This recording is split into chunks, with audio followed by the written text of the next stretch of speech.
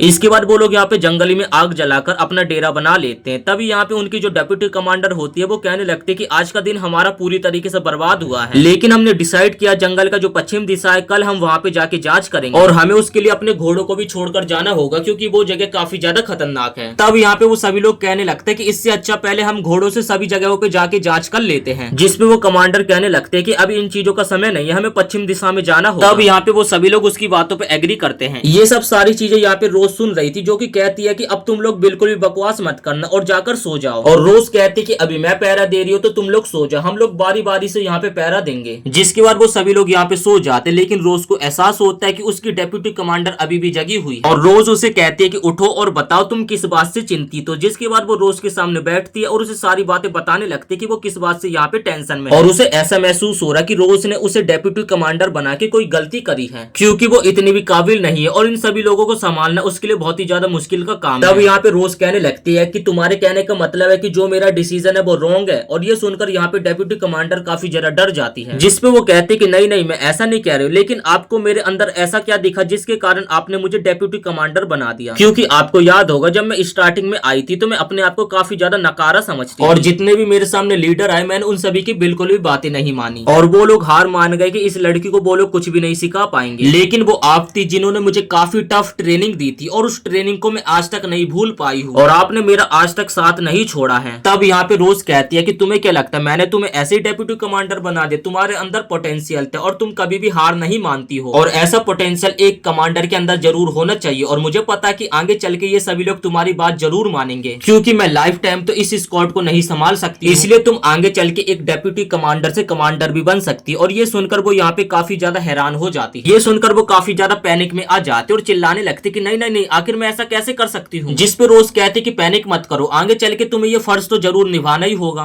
तब यहाँ पे ऐसे इन लोगों की रात भर बातें चलती रहती और रोज अपनी डेप्यूटी कमांडर को समझा देती कि तुम्हें अपना फर्ज तो निभाना ही होगा। अगले दिन जैसी सुबह होती है तो ये लोग पश्चिम दिशा की तरफ जाने लगते और जैसे वो लोग वहाँ पे जाते तो ये लोग देखते कि जंगल में काफी ज्यादा खूनम खान मचा रखा है डीमंस ने। और ये लोग आगे बढ़ते बढ़ते उस जगह पे भी पहुंच जाते जहाँ पर डीमंस मौजूद थे और देखा जा रहा था कि ये लोग जंगल के जानवरों को किडनैप करके उनके साथ कुछ करने की कोशिश कर रहे हैं। और ये लोग छुपके से यहाँ पे डीमंस के ऊपर नजरें रखे हुए थे, लेकिन यहाँ पे डीमंस का जो कमांडर होता है वो महसूस कर लेता है कि उन्हें छुपके से कहीं से देखा जा रहा है और वो कहने लगता है कि मुझे लगा नहीं था कि तुम लोग इतने जल्दी यहाँ पे आ जाओगे। जिसपे यहाँ पे रोज कहते कि आखिर तुम्हें पता चल गया कि हम यहाँ पे आ चुके हैं। तब यहाँ पे रोज सभी लोगों को पीछे हटने के लिए कहती है और कहते कि मैं आगे जाके बात करूंगी। और फिर वो नीरो को कहने लगते कि आखिर तुम हमारे एरिया में करने की क्या कोशिश कर रहे हो, क्या तुम इन सभी जानवरों को पकड़ के यहाँ पे पालतू बनाने की कोशिश कर रहे हो? अगर तुम ये करना चाहते हो तो जल्द से जल्द यहाँ से निकल लो और इससे तुम यहाँ पे जो जंग होने वाले उसे टाल भी सकते हो। तब यहाँ पे नेरो कहता है कि मैं इस जंग को बिल्कुल भी नहीं रोक सकता, इस जंग के काफी ज्यादा फायदे हैं और मैंने तुम्हें कब कहा कि हम इस जंग को टालना चाहते हैं। तब यहाँ पे रोज कहते कि अच्छा तुम यही चाहते हो तो तुम्हें यही मिलेगा और वो अपने सभी साथियों को यहाँ पे जंग के लिए तैयार रहने के लिए कहती है। और इसके बाद इन लोगों के बीच में यहाँ पे एक घमासान फाइट होने लगती है, जिसमें यहाँ पे रोज और नेरो एक दूसरे से लड़ रहे थे। नेरो यहाँ पे रोज के ऊपर विंड मैजिक का यहाँ पे अटैक कर रहा था, लेकिन यहाँ पे हम तो जानते हैं कि रोज कितनी ज्यादा पावरफुल है। वो यहाँ पे नेरो को एक जोरदार किक मारते और उसे दूर फेंक देती है। इसके बाद रोज यहाँ पे काफी सारे पेड़ों को काट देते और उसके बाद नेरो के ऊपर हमला करने के लिए फेंक देती है। और फिर रोज कहते कि आगे की कमांड तुम सभी को संभालना और उन सभी डीमंस को निपटाना है।